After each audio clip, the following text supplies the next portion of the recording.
Good morning students.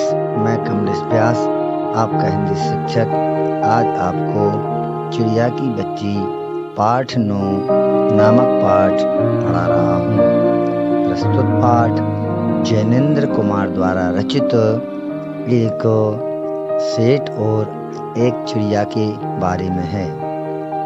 एक चिड़िया सेठ माधव दास के बगीचे में आकर बैठ जाती है। उसी समय सेठ माधव दास उस बगीचे में आता है और चिड़िया को देखकर बहुत प्रभावित होता है।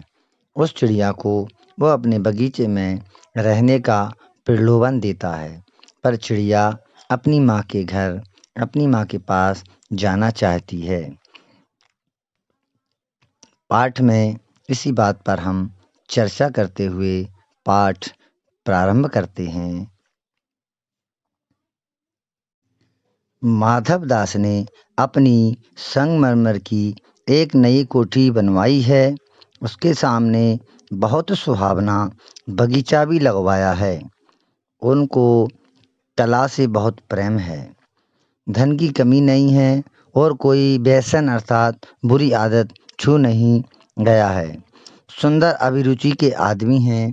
फूल पौधे रकाबियों से हौजों में लगे फव्वारे, उछलता हुआ पानी उन्हें बहुत अच्छा लगता है। समय भी उनके पास काफ़ी है। शाम को जब दिन की गर्मी ढल जाती है और आसमान कई रंग का हो जाता है, तब कोठी के बाहर चबूतरे पर तख्त डलवाकर मसनद के सहारे वह गलीचे पर बैठते हैं और प्रकृति की छटा निहारते हैं। इनमें मानो उनके मन को तृप्ति मिलती है। मित्र हुए तो उनसे विनोद चर्चा करते हैं। विनोद चर्चा माने हंसी मजाक। नहीं तो पास रखे हुए फरसी हुक्के की सटक को मुंह में दिए ख्याल ही ख्याल में संध्या को स्वप्न की भांति गुजार देते हैं। आज कुछ कुछ बादल थे, घटा गहरी नहीं थी। धूप का प्रकाश उनमें से छन छन कर आ रहा था। माधवदास मसनद के सहारे बैठे थे। उन्हें जिंदगी में क्या स्वाद नहीं मिला है, पर जी भरकर भी कुछ खाली सा रहता है। उस दिन संध्या समय उनके देखते देखते सामने की गुलाब की डाली पर एक चिड़िया आन बैठी। चिड़िया बहुत सुंदर थी। उसकी गर्दन लाल थी और गुलाबी होते होते किनारों पर जरा जरा नीली पड़ गई। पंख ऊपर से चमकदार स्याह थी। स्याह माने गहरी रंग की। उसका नन्हा सा सिर तो बहुत प्यारा लगता था और शरीर पर चित्र विचित्र चित्रकारी थी। चिड़िया को मानो माधव दास की सत्ता का कुछ पता नहीं था और मानो तनिक देर का आराम भी उसे नहीं चाहिए था। कभी पर हिलाती अर्थात पंख हिलाती, कभी फुदकती थी। वह खूब खुश मालूम होती थी। अपनी नन्ही सी चोंच से प्यारी प्यारी आवाज़ निकाल रही थी। माधव दास को वह चिड़िया बड़ी मनमानी लगी। उसकी स्वच्छंदता बड़ी प्यारी जान पड़ती थी। कुछ देर तक वह उस चिड़िया को इस डाल से उस डाल पर थिरकना देखते रहे। इस समय वह अपना बहुत कुछ भूल गए। उन्होंने उस चिड़िया से कहा, आओ, तुम बड़ी अच्छी आई। यह बगीचा तुम लोगों के बिना सूना लगता है। सुनो चिड़िया, तुम खुशी से यह समझो कि यह बगीचा मैंने तुम्हारे लिए ही बनवाया है। तुम बेखटक के यहाँ आया करो। चिड़िया पहले तो असावधान रही, फिर जानकर कि बात उससे की जा रही है, वह एकाएक ही घबराई। फिर संकोच को जीतकर बोली, मुझे मालूम नहीं था कि यह बगीचा आपका है। मैं अभी चली जाती हूँ। पल भर सांस लेने में यहाँ टिक गई थी। माधवदास ने कहा, हाँ, बगीचा तो मेरा है। यह संगमरमर की कोठी भी मेरी है, लेकिन इस सब को तुम अपना भी समझ सकती हो। सब कुछ तुम्हारा है। तुम कैसी भोली हो, कैसी प्यारी हो। आओ नहीं, जाओ नहीं, बैठो।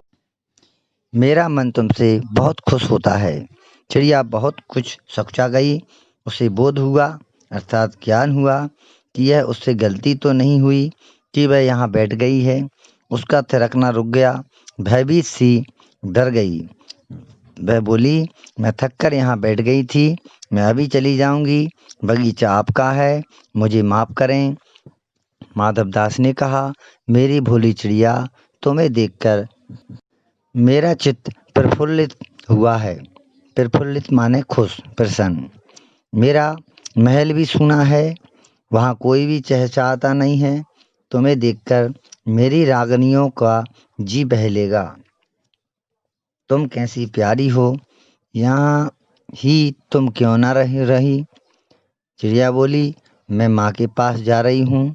सूरज की धूप खाने और हवा से खेलने और फूलों से बात करने मैं ज़रा घर से उड़ाई थी। अब सांझ हो गई है और माँ के पास जा रही हूँ। अभी अभी मैं चली जा रही हूँ, आप सोच ना करें। माधवदास ने कहा, प्यारी चिड़िया, पगली मत बनो। देखो तुम्हारे चारों तरफ कैसी बहार है। देखो वह पानी खिल रहा है, उधर गुलाब हंस रहा है। भीतर महल में चलो, जाने क्या क्या ना पाओगी। मेरा दिल वीरान है, वहाँ कब हंसी सुनने को मिलती है। मेरे पास बहुत सा सोना मोती है। सोने का एक बहुत सुंदर घर मैं तुम्हें बना दूंगा। मोतियों की झालर उसमें लटकेंगी। तुम मुझे खुश रखना। और तुम्हें क्या चाहिए माँ के पास, बताओ क्या है। तुम वहाँ ही सुख से रही, मेरी भोली गुड़िया। चिड़िया इन बातों से बहुत डर गई। वह बोली, मैं भटक कर तनिक आराम के लिए इस डाली पर रुक गई थी। अब भूलकर भी ऐसी गलती नहीं होगी। मैं अभी वहाँ से उड़ी जा रही हूँ। तुम्हारी बातें मेरी समझ में नहीं आती हैं। मेरी माँ के घोंसले के बाहर बहु तेरी सुनहरी धूप बिखरी रहती है। मुझे और क्या करना है। 2 दाने माँ ला देती है और जब मैं पर खोलने बाहर जाती हूँ तो माँ मेरी बाट देखती रहती है।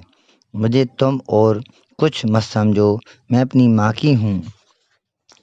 माधवदास ने कहा, भोली चिड़िया, तुम कहाँ रहती हो, तुम मुझे नहीं जानती हो। चिड़िया, मैं माँ को जानती हूँ, भाई को जानती हूँ, सूरज को और उसकी धूप को जानती हूँ, घास पानी और फूलों को जानती हूँ। महामान, तुम कौन हो, मैं तुम्हें नहीं जानती। माधवदास, तुम भोली हो चिड़िया। माधवदास ने कहा, तुम भोली हो चिड़िया, तुमने मुझे नहीं जाना, तब तुमने कुछ नहीं जाना। मैं ही तो हूँ सेठ माधवदास। मेरे पास क्या नहीं है, जो मांगो मैं वही दे सकता हूँ। चिड़िया, पर मेरी तो छोटी सी जात है, आपके पास सब कुछ है, तब मुझे जाने दीजिए। माधवदास, चिड़िया, तू निरी अनजान है। निरी माने एकदम। मुझे खुश करेगी तो तुझे माला माल कर सकता हूँ। चिड़िया बोली, तुम सेठ हो, मैं नहीं जानती सेठ क्या होता है, पर सेठ कोई बड़ी बात होती होगी। मैं अनसमझ ठहरी।